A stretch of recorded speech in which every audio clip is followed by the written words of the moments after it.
have the pleasure of sitting down with Rachelle Robinson. She is the founder and chief development officer of Lighthouse Learning Centers, Incorporated, located in Buffalo, New York. Her journey into early childhood education began as an investor in a child care center. So when the pandemic struck, working from home allowed her to become more involved with the center, where she expanded the center's program for essential workers by accommodating 40 additional students. After 20 years with the New York Children and Family Services, she decided to take an early retirement to do what she calls hard work, to find her what's next. To much of her success and meeting the needs of the community, Rachelle now has two child care centers and is on her way to opening another one, a full service center with amenities for parents. Rachelle is bossing up. Not only is she a business owner, but she's an ordained reverend with a master's in divinity as well. Welcome, Rachelle. Thank you for having me. Absolutely, absolutely. I'm just so excited about having this conversation with you. When I met you, I was just so inspired by your energy and your drive. And I'm so glad that you said yes when I invited you on to have this conversation that I think is so important for Yeah. women, for Black women who are not only bossing up, but who want to boss up in entrepreneurship. Yes. And so after talking to you and hearing your story, I was in awe. Also just a story that needed to be told, right? And girl, let me tell you, I've been seeing you out here in these streets. And, it's one thing when you meet somebody and then all of a sudden you just keep seeing them and seeing them and seeing them. And I'm like, okay, girl, I see it. Just getting awards and everything, like busting down doors. So let's just start with your journey. How did you get here? Mhm. So I got here to the childcare space because I worked for New York State Office of Children and Family Services, and they eliminated my position in 19. And they said, you can still have a position, but you have to move to Albany. Albany is 4 hours away. Mhm. And I had literally about 18 days to do it. So I said, no, I'm not doing it. I Mhm. had invested in a childcare center.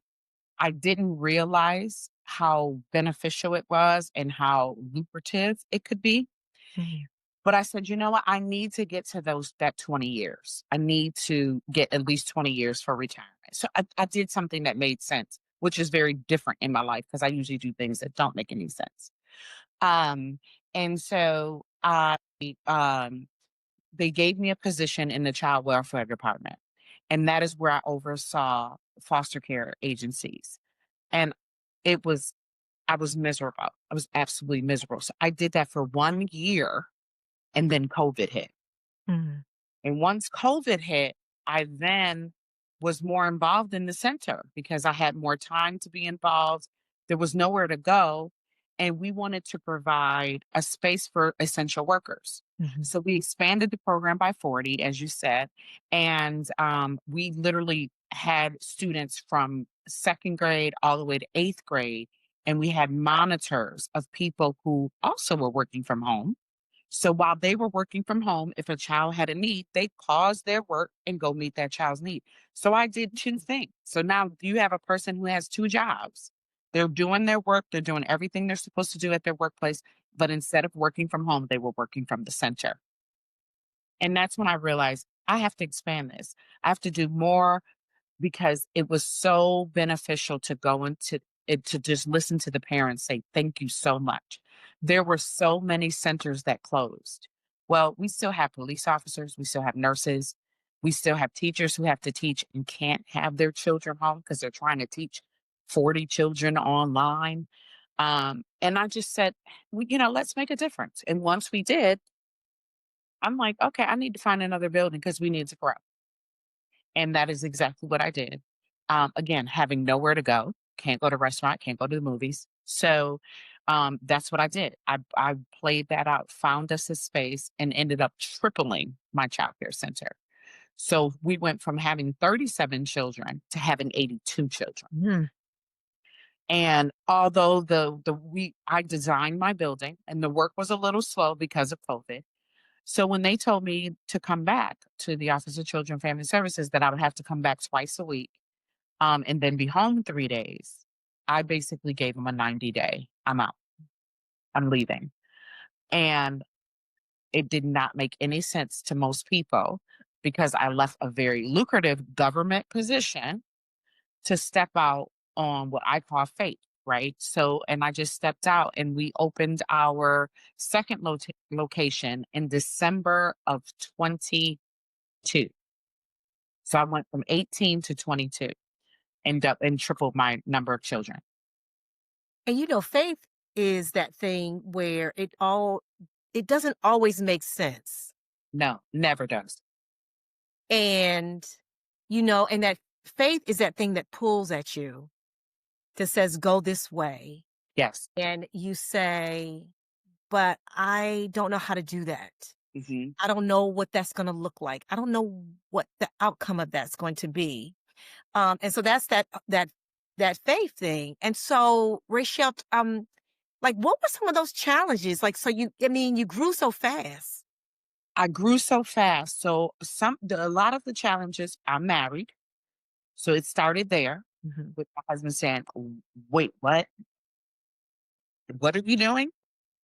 So it started there. Then that was the biggest challenge. And then the other challenge was telling people I'm not crazy Mhm. because everybody, like, you stay at my parents both retired after 30 years working for the government. Mhm. I live in a city, Buffalo, where government employees, that's a big job. It's a Mhm. stable position. And I was like, I have to do what doesn't make sense because my whole life doesn't make sense. The fact that I'm here doesn't make sense. The Mhm. things that I've done, right, did not make sense that I should even end up here. And I grew up in a very abusive home. And so I lived most of my life in fear. And as an adult, I am not fearing anything. I am not afraid to do anything because then I allow that faith to step out. It's like, come on, faith, show me what to do. Whittle up. And I tell people all the time, God doesn't speak to me in miles, he speaks to me in steps. Mm. Like that. So I pray, I'm every morning, order my steps and direct my path. I don't want anything that has nothing to do with you. I want everything that has everything to do with you. And so what did and we're not going to call them naysayers. We're going to call them people who were concerned. Mm. What did they say and how did you get them to come around? I guess, I mean, kind of like beyond like, I'm going to show you. So so my husband's biggest thing was make it make sense. Mm. So I did the numbers. I have a space for 82 children. 82 children, one classroom, just one infant room is 410 a week. That's what the amount is that they pay. Mhm, mhm. I have 8. That's just 8. Now if you make it make sense, why I wouldn't do this? And so I am still, I mean, it took a couple years for me to make it make sense for people. Mhm. But every time I would tell people about the things that I was doing and what I was doing and how I was doing it, they're like, "Oh, wow, that's amazing. Oh, this is amazing." And our other sisters on the other side of the road, they were like, "Girl, go do that." Right? Because I am also one of the few minority owners of childcare because Buffalo is a very segregated city where Mhm. it's better now, but so it's just like my vision was, and so then I started tugging at the hearts of people because it's hard work. And I said, my vision is to create space for Black and Brown children to have the same quality of care as everybody else. So if that means that I'm going to lose, I'm ready for it. Mhm. I'm ready for the losing. I'm ready to take the risk to lose. So I promise you, every tax return since I left the state, because my husband said, you never leave a position unless you're making more. So on the back of the envelope every year, I say, I did it. Mhm. I did it. You said you said, "I'm making it make sense." Uh-huh. I'm ma Six coins. Coins. Yes. Okay. Yes, I'm making it make sense, dear. And now literally I've been gone from the state now since 2021. It is 2025. And last year I doubled what I made at the state. So does it make sense now? Make it make I think he's probably saying now, "Okay, so let me just help you count those coins." and now he's saying, oh, collaborate.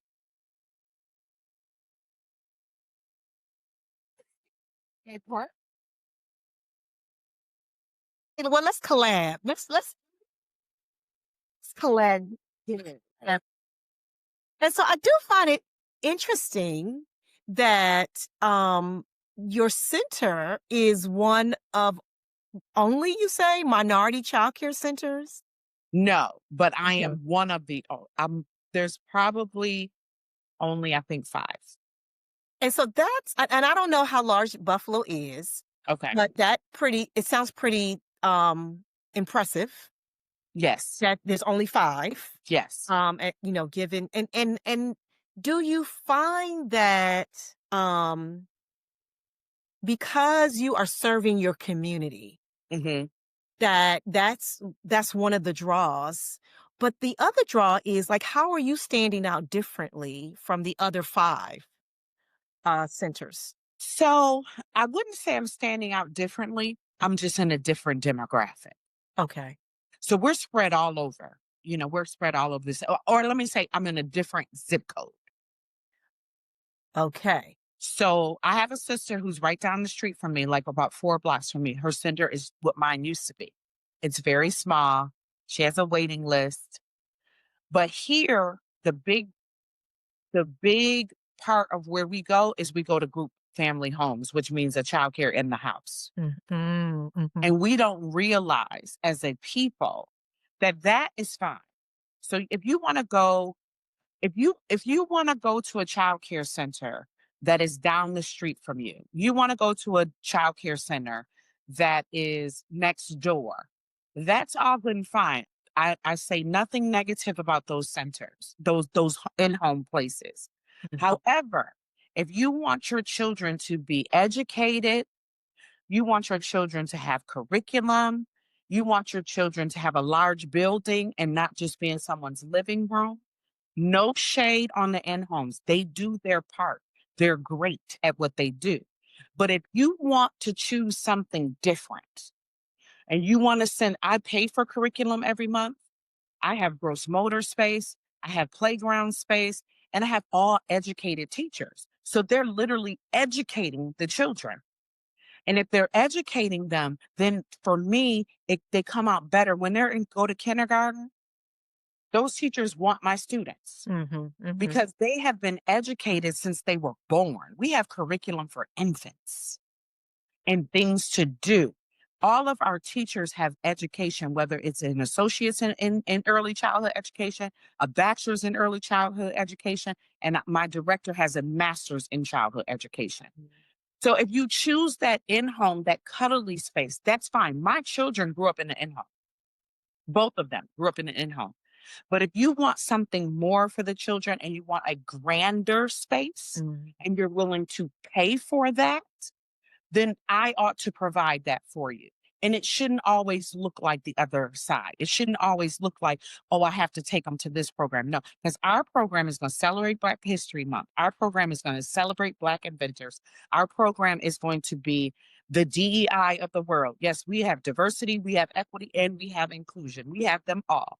And if that is what you want for your children, then this is where you want to come. You want to come to my space. And my children are my children as if they were my own. So I'm going to make sure they have the best of the best of the best. And in doing that, it makes my vision come forth, which is to give Black and Brown children the same level of care that everybody else is receiving. The same level, the same quality, if not better. Love that, Rachel, because given this current climate Hmm. where it's anti DEI, Yes. it's let's not talk about it. All harmonious. We all like each other. We're all Americans. And so, to the point that you made, what impact do you think that you're making on these kids that the parents recognize? Ooh, that's very good. So, ooh, that's really good because I have a child. I have had to expel three children, three, under three, Three under. because three under three. And I have had to expel them because I have told the parents, you have got to work with me. So if you're not putting them to bed Mm. and they're not getting a good night's sleep, and then you're dumping them on me, is not okay. So I will work with you. I will do all of that. I will help you. I will give you the tools. I will give you the supports. But if you're not working with me, you are not going to say I failed them because I did not. And I'll give you an example. I had a child who was such an active child. He was just active. He wouldn't sit still. He would, under three, he wouldn't sit still. He wouldn't listen. He would run across the tables after he woke up at noon. So they would bring him in. You can't drop the child off unless they're awake. They would bring the child in, wake him up. He would go in the classroom and lay on the floor and sleep. I can't have this. Kids are learning. They're sitting at the tables. He sleep. Kids are playing. He sleep. And then he would wake up in this groggy fog and say, I'm okay. I'm okay. Almost like he was drunk. Three. And at 3. And the father said, oh, I must have gave him too much melatonin. Wait. What? You did what? Well, we give him that so that you don't call us if he misbehaves. Okay, he's expelled. I'm like this. What? Yeah. Matter of fact, you're expelled. And this was a person who was an educator in the school system. And that was his way of being able to handle his own child. Those kind of things make it make sense, right? It did not make any sense. So I had to, I had to expel him Mm. because they didn't want me to call them. And now, I'm constantly working with the parents. I'm giving them the tools. I have another 3-year-old who does not speak. He would not speak. He would not say anything. Well, he talks at home. No, he doesn't. No, he doesn't. He talks gibberish at home and you understand it. Let's be very clear. But he doesn't talk at home. So I started giving them the tools. That child now has moved up 4 months. That child now has moved to the next grade. So because he was with 2-year-olds. I have moved him up and he's doing just fine. But the parents have to have some, some skin in the game. Yeah, yeah, yeah, You yeah. can't just dump them on me. I'm not going to take kids that are just dumped on me. You need to be able to have a conversation with me. We sit down, we talk. I do parent interviews. Where is your child? How does your child? And the child has to come with them. And if I'm talking to you and this child is not allowing you to talk to me, I will deal with the child and I will show you how to deal with them, whether you come to me or not. Mhm, mhm, We're going to be inclusive. So you just come on and sit on mommy's lap and you help her answer these questions. mhm, mhm, mhm.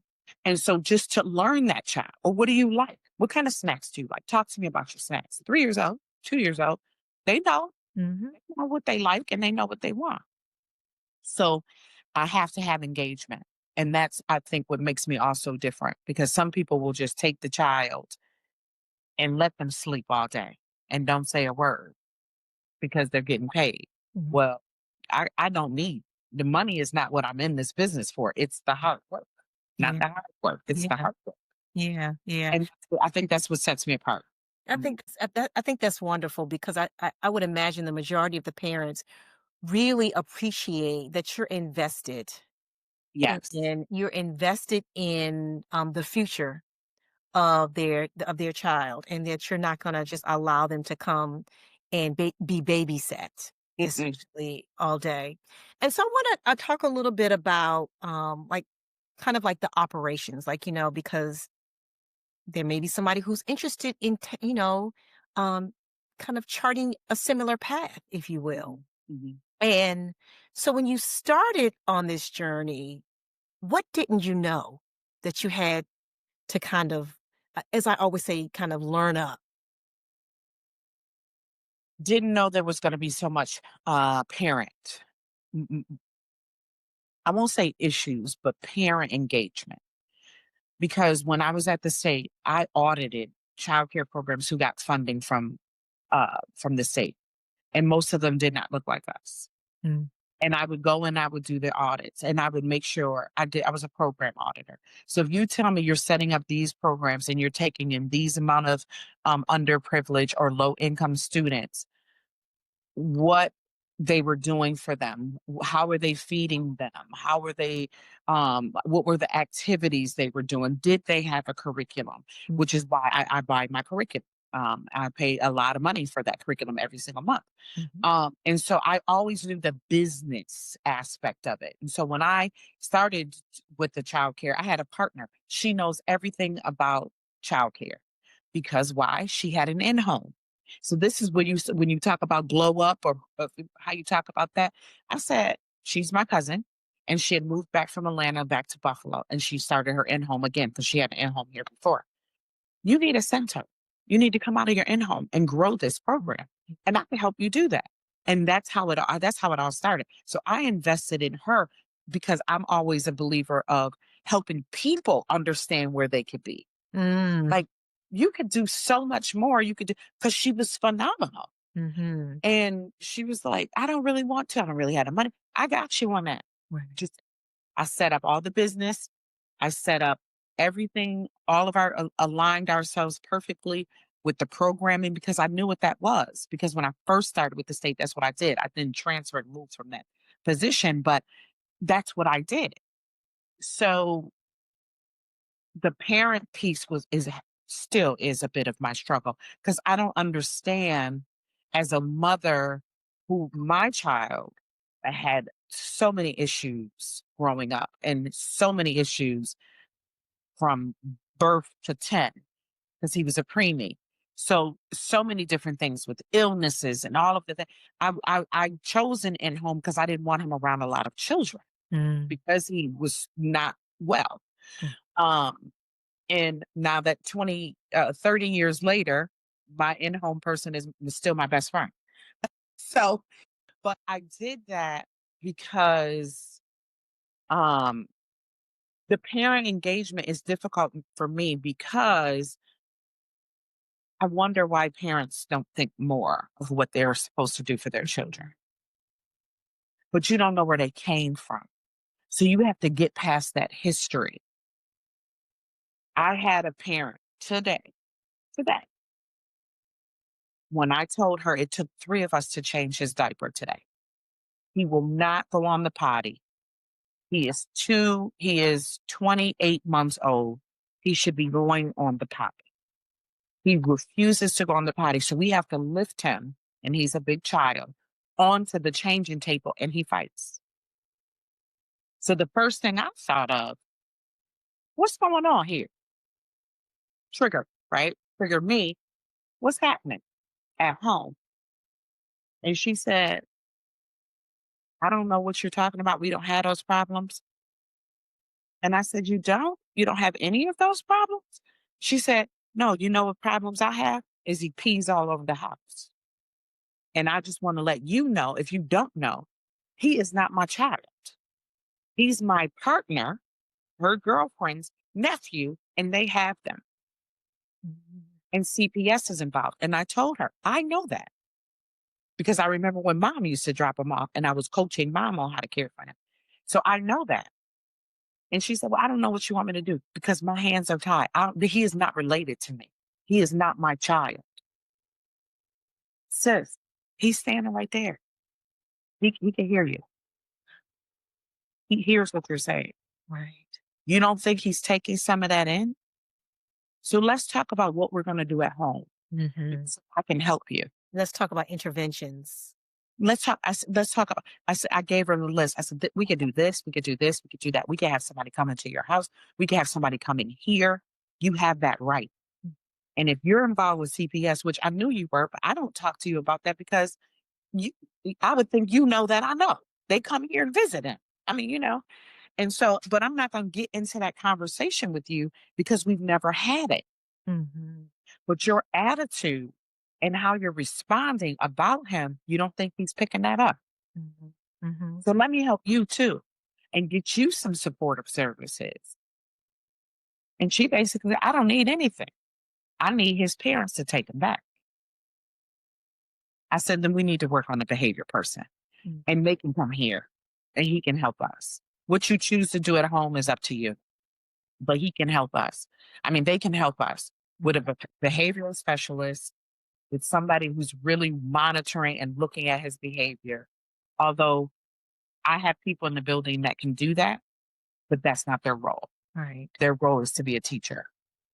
Um, and and working with kids with disabilities, I have a couple teachers who probably I could put on that, but just for him. But I have all these other kids I have to take care of. So I'm gonna bring somebody in to do that. Right. So that investment has been really hard for me because I don't understand how you don't have that. Got you. Got you. And you're just really being his other parent because of your girlfriend.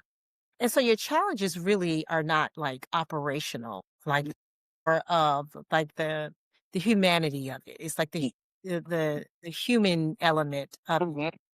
um and so you're opening a third facility. Yes. Mhm. I actually sold 1. Okay. I had 3. So Okay. So now so you're on the cusp of opening a larger childcare center, yes. more amenities. Tell us about that. Like, what has been some of the challenges around that, Mhm, and what have you learned from kind of this? I'm going to call it a state of the art. mhm. So your question is, what have I learned from being on the smaller side? So when I being on the smaller side of childcare, so I right now have about 100 students. My goal is 300. So the space that I am creating, this new space, Mm. I have purchased 9 parcels of land that I'm going to build on. And with that, I'm going to create spaces for parents like the parent I just talked about. Mm. If that parent is saying, look, I am burnt out. Okay, I have a social worker. If you want to go see her now, you could go see her later. She has an office. These are her hours. She can help you with anything that you need. I have a nail salon. You know what? It seems like today would be a good day to just Mm. go get yourself pampered. Nail salon, massage, maybe even we're even talking about having a little place for them to shop for clothing at a lower discounted rate, but everything that they need so that life is not so overwhelming for them. Nice. Sometimes when you have children, it can be overwhelming, whether it's two parent household, whether it's one parent household, it still can be an overwhelming thing, especially with the new way that children are growing up Hmm. and mental parenting and all of the things. So if you're going to need those things, they're going to be right on site. Whether you make an appointment or you just have a complete meltdown at pickup, we're going to have somebody on site to assist you. And that is my goal, is to have a kind of a one-stop shop. And then weekends, creating a space where the kids can come and you bring them. You stay with them and they can play in the gym. They can go to the computer lab. Having those spaces available. So that is why I have purchased the land.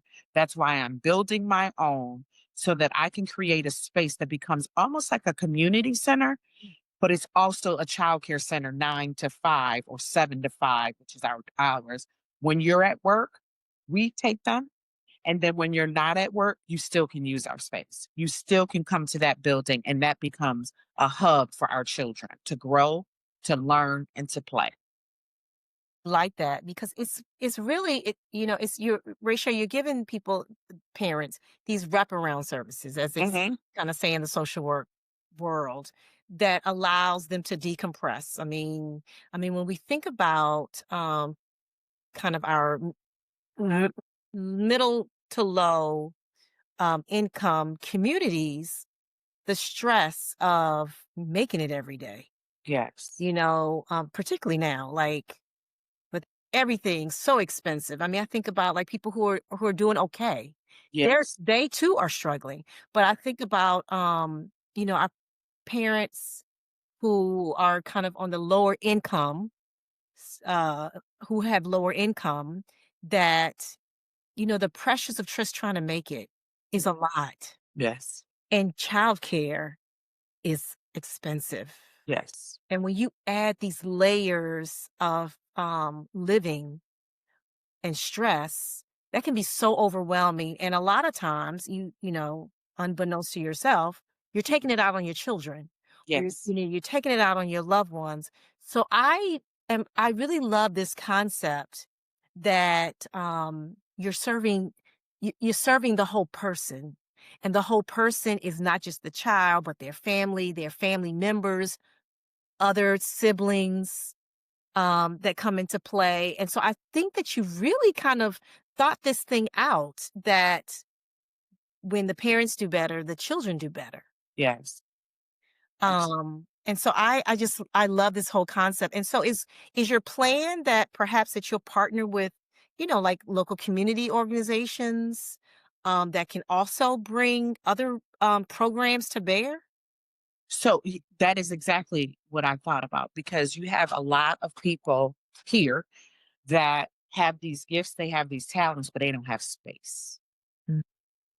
So my my center partners with a plethora of people because I feel like I want to give them the space. I want to put some sense in their pocket, right? And say, hey, so we have a woman who comes in and she teaches our kids how to cook without an oven. So we have a preschool. So, okay, talk about partnerships. So I have a partnership with the Universal Pre-K program with Buffalo Public Schools. I have a partnership with them. So they literally have a classroom in my building, but it's my kids. Mhm. They come in, they provide the curriculum, they provide the funding for supplies, they pay for one of our teachers, they pay a partial rate of amount for one of the second teacher in the room. And then we have this cooking class. And so they allow us to bring these other people in. So I bring everybody in because I believe, hey, I'm not going to be the only one that's eating at the table Right. because I don't like to eat alone, right? I'm going to bring everybody I could think of. So she started this whole thing about teaching kids how to cook. I was very nervous because they're 3 to 4 years old and she wanted them to cut apples with a real knife. And I was like, I'm not sure about that. And she said, you would be surprised. They cut with the knives, they used the mixer, and they made themselves apple pie. So they cut their apples, put some cinnamon on them, and made their own whipped cream. No bake. So, and that was their apple pie. And they put graham crackers, crushed graham crackers at the bottom. These are the things that I bring in. I have another person who comes in and she does feelings rock. So every Tuesday for half an hour, she spends time in each one of my classrooms and I pay her to talk to the kids about their feelings. And in talking to them about their feelings, they dance. It's so therapeutic. Or she uses a puppet.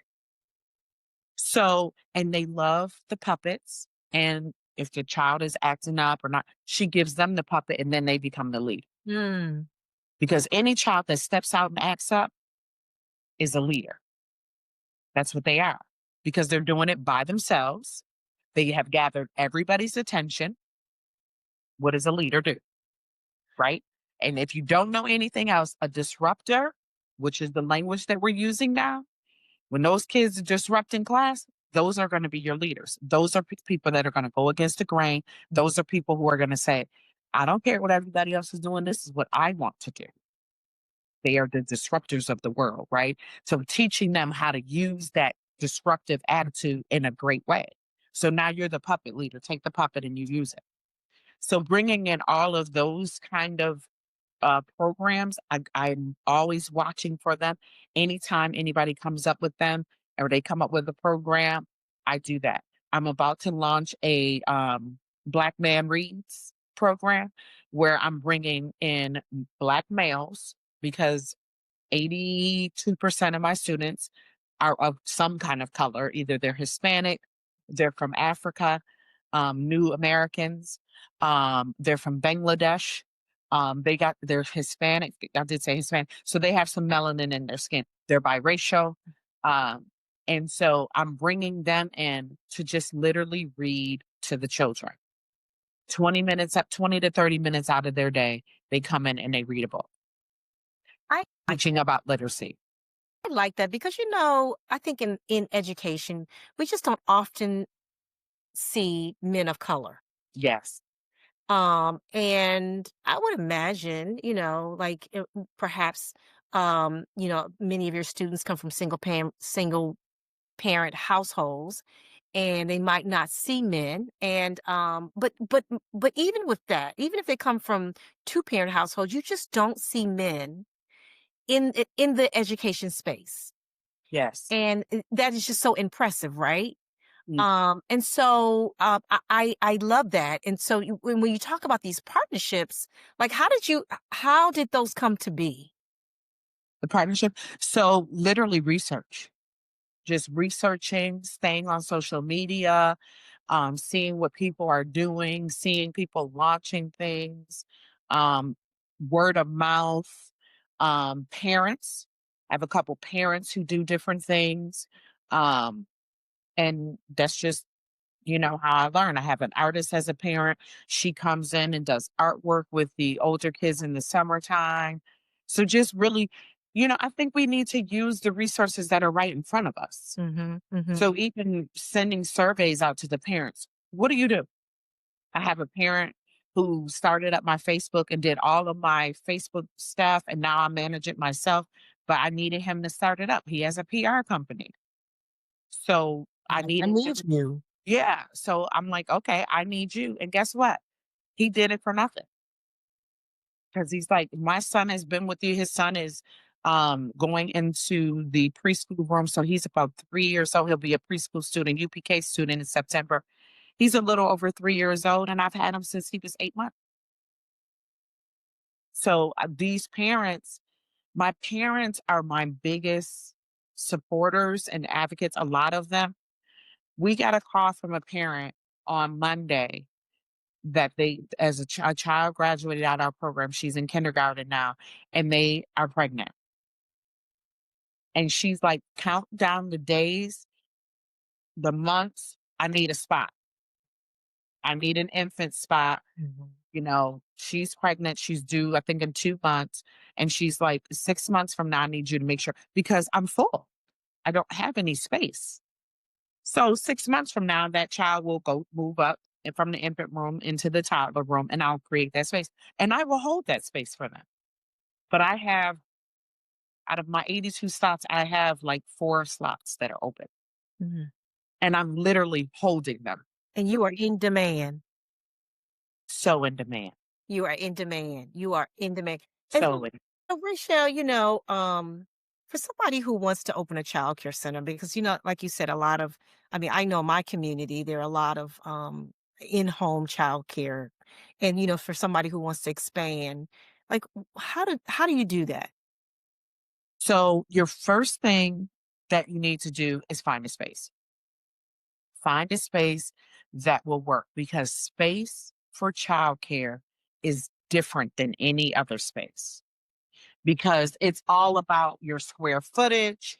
It's about um how many rooms you want to have. I'm giving you some more light here. How many rooms you want to have. Um, Literally, the children come in and they command the space that you have. So the older they are, they take less space. The younger they are, they need more space because you have cribs. I had a meeting a couple months ago and I had to turn this space down. They wanted me to come and put and open up a center in their space. So I consulted with them. I looked at the space and I promise you, the lady who was the contractor cried. She said, "Why didn't I meet you a year ago?"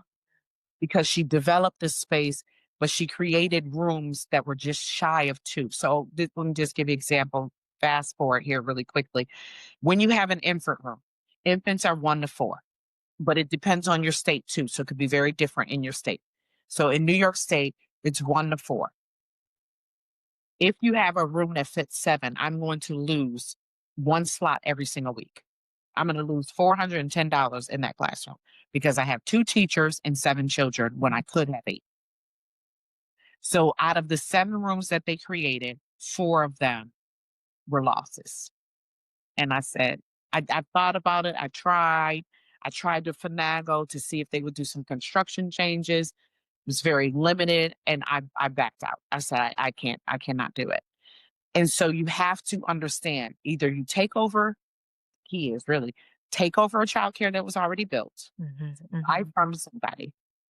If you're going to build your own, build it based on your square footage. mhm.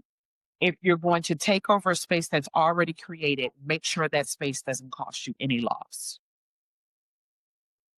So it's very complicated when it comes to the spacing and who can be here and the size of the hallways and how many bathrooms you need.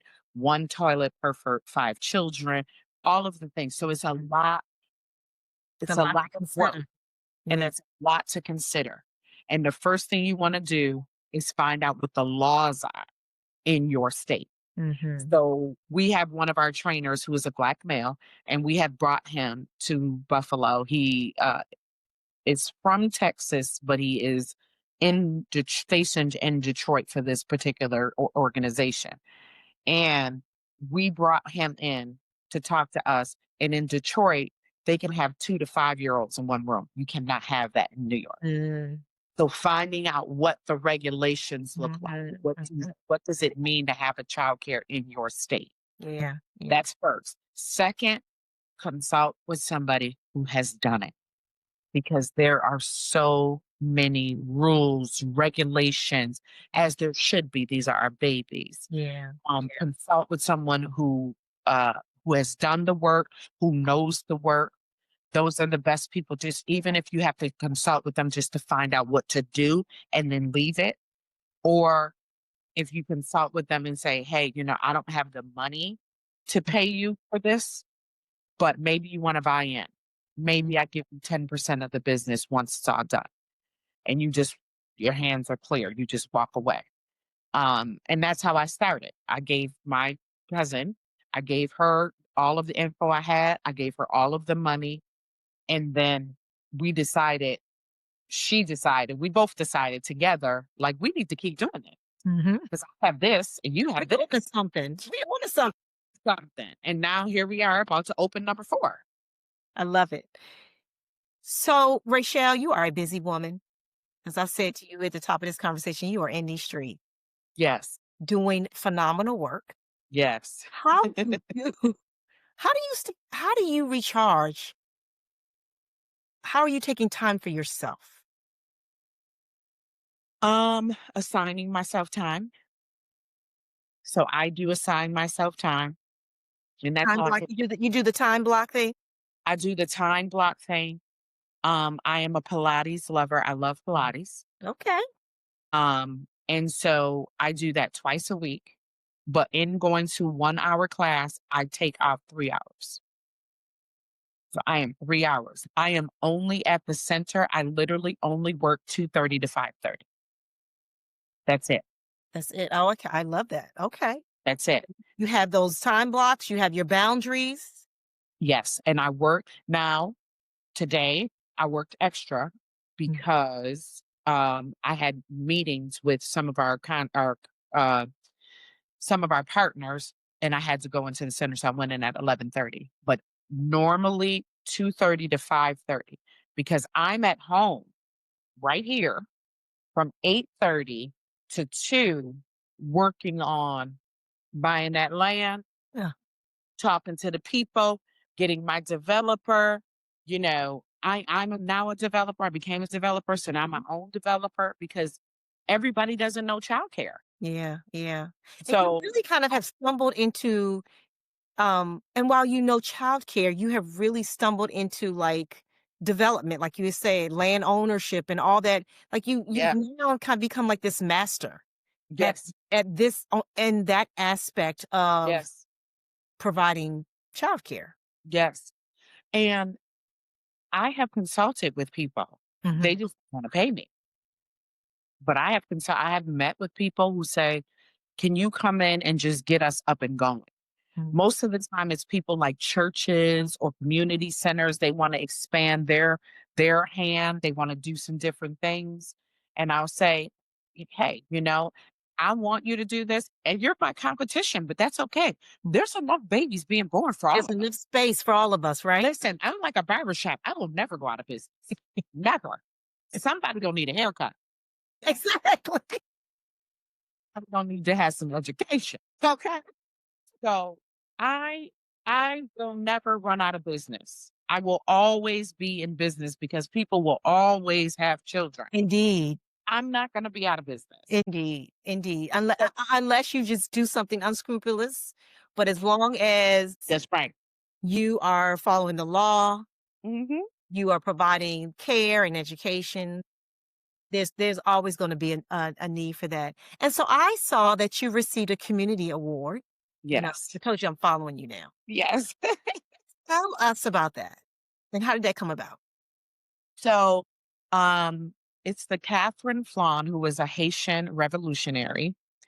And I thought, wow, somebody nominated me for an award of a woman who's a revolutionary. Like, wait, what? So I did a photo shoot with them, and my photo is now in a gallery, and we had a whole opening about that. But one of the reasons why they nominated me was because they called me a person who is doing for others. Mm. It's not about the money. It's not about, the prestige. It's all about making an impact in our community. It's all about doing things where our community will benefit from. So that's why I was nominated for the award, and it was such an honor and privilege to be nominated. I was totally surprised. And so, yeah, so I received that award. So my photo is in the Hunt Gallery, which is a local gallery in Buffalo. I love that. I love that. And I think it's fitting because I think that you are you're being revolutionary Yeah, with um taking your business to new heights yeah, and really being thoughtful and strategic around what is needed in current day, yeah, not for children, but for the children's families. yes. And so I congratulations on that. Deserving. And so what are you most proud of since you have started this journey in the childcare space? What I'm most proud of as being this owner of childcare centers and chief development officer, I'm proud when parents say to me, the result of my child getting into a gifted and talented program is all because of you. Mm. She spends more time with you than she does with me. I'm proud to see parents who call me up and say, I'm about to have a baby, make space because Wow. I'm not sending him anywhere else. That is proud moments for me. Yeah. Yeah. I'm proud that when I hire people, I offer to pay for their education and they can become a what's called a CDA, a Child Development Associate. You can get that in 1 year. It's an intensive program. I pay them to attend, and then they go up $1.25, and then they're known as now a teacher in that classroom. I'm proud of those. I have graduated 8 of them in 2 years. So in 4 in 1 year, 4 in another, and now I have 2 starting in April. That is what I'm most proud of. I'm proud to move people's cheese, to make them a more beneficial to society, Mhm, mhm, and to put them on a platform to say, you may not have finished high school and you're 40, but it's okay. You can do this. You can go to class once a week online, and every other week they go in person. And when they graduate, they get a benefit of $2,000 if you finish that whole year out. So that I'm trying to incentivize education because you're educating children. mhm, That's what I've hired you to do. But yet you don't really have education or formal education. So you think you're always going to be a teacher's aide, and you don't have to be. mhm. I have 30 staff. I only have two who opted out. Two. You are changing lives. You are changing lives. Yeah. You're giving people hope. You're giving people possibility. You're giving people careers. Yeah. Like, I mean, they've gone from a job to a career, Yeah. all because you saw something great in them and you saw that they could, if they just needed a little nudge. Yes. Um, And they needed somebody to tell them that they believed in them. exactly. When you have, and so like you said, my proud moments really are, I'm talking to a young lady who is about to buy a car. And she is so proud because I said, you have to go to driving school. You have to do this. You have to do that. So some of these staff are like my children. Some of them are, my daughter's 34. Most of them are younger than my daughter. Mm, So yeah, just changing lives and putting people in positions based on their gifts. When you have people who have gifts and they don't know what those gifts are, you have to be around people who will see the gift in you mhm. and want to literally water it. The seed is there. Yeah. So now we're watering the seed. And as we're watering the seed, now plants are growing. Now we got flowers growing. I have staff who've been with me and have had babies, and we call them lighthouse babies now because they were they were born, they were at Lighthouse before they were born. And now they're at Lighthouse. So I have 5 moms who work for me who bring their children, or their children are in their bellies. And so changing that too. Like you may not want to be away from your child. You may not want to go to a job where you are not with your child. So now you're okay bringing your child at 3 or 4 months because you're right down the hall. And if you're breastfeeding, we're giving you breastfeeding time Mhm. in a breastfeeding space to go get your child, breastfeed, and take your child back to class. So really changing people's thought about even working Mm. Mhm. Mhm. after they've had a baby. And we offer the disability, we offer the prenatal time to be away, the maternal time to be away. But if you need to come back because you can't operate on that short, you can come back and work, and we create space for you so that it doesn't seem so difficult. I love that. I love that. And when you said we have lighthouse babies, I thought about, like, Rachelle, it's like you have a house that's giving light. Yes. Yes. You have this space and place and facility that is really giving light Mhm. to your staff, to families, to children. So yeah, so kudos. Kudos to They you for doing the heart work, the heart work, yes. the hard work. And Yes. so I always ask my guests before we close, what is the wisdom that people need to stay in the hustle? What is your wisdom? My wisdom is if you are afraid of stepping out to do what you've been gifted to do and you know it's your gift, but you're afraid to do it afraid. Do it afraid Mhm, because fear is what stops us. mhm, Fear is what makes us think, oh, I can't do that or I can't do that. I train my children at a young age. Do not ever say I can't. mhm, Say I need help so that I can. mm.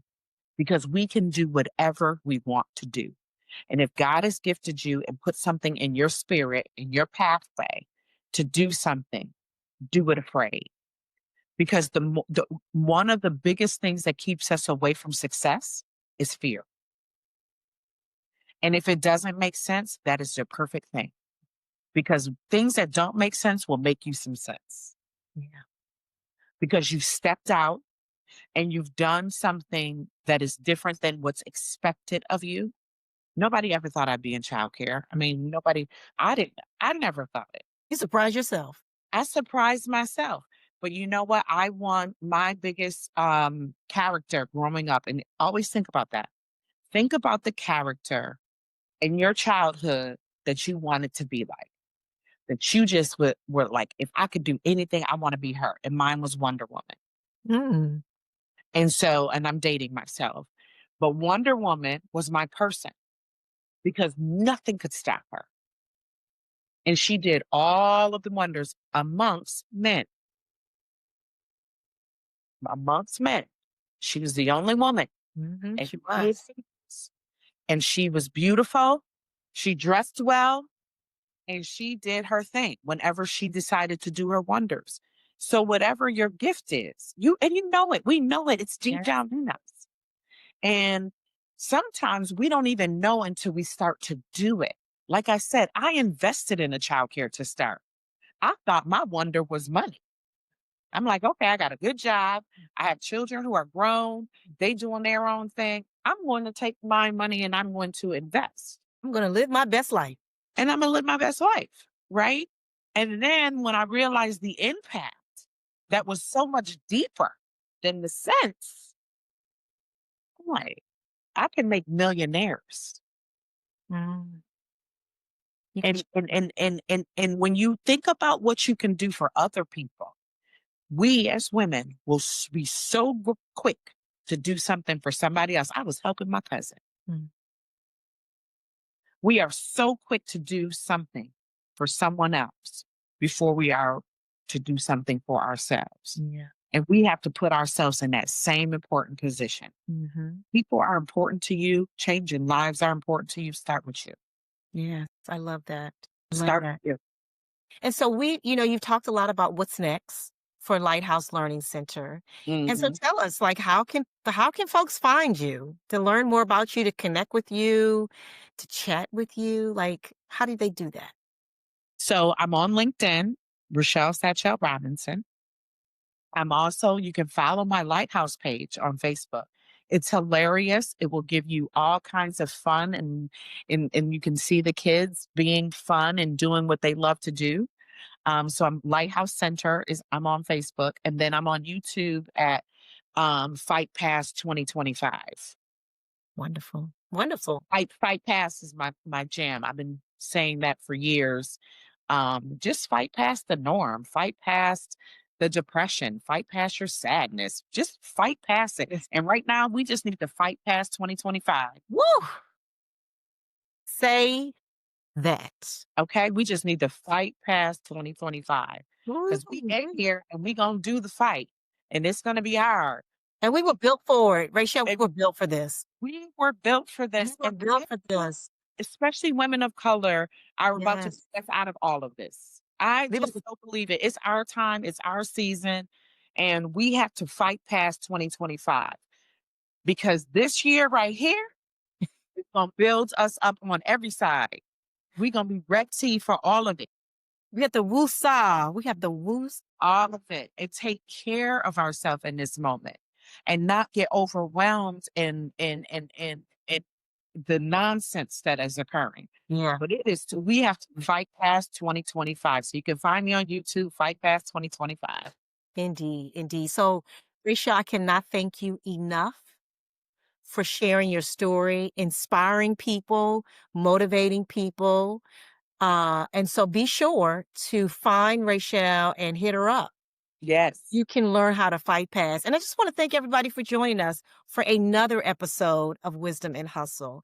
Join me on YouTube at Wisdom in Hustle and on Spotify to hear more of these amazing leaders and conversations. Or you can hit me up at inthefoundersuite@gmail.com to request subscription to my newsletter. And in the words of Snoop Dogg, until the next episode, be well.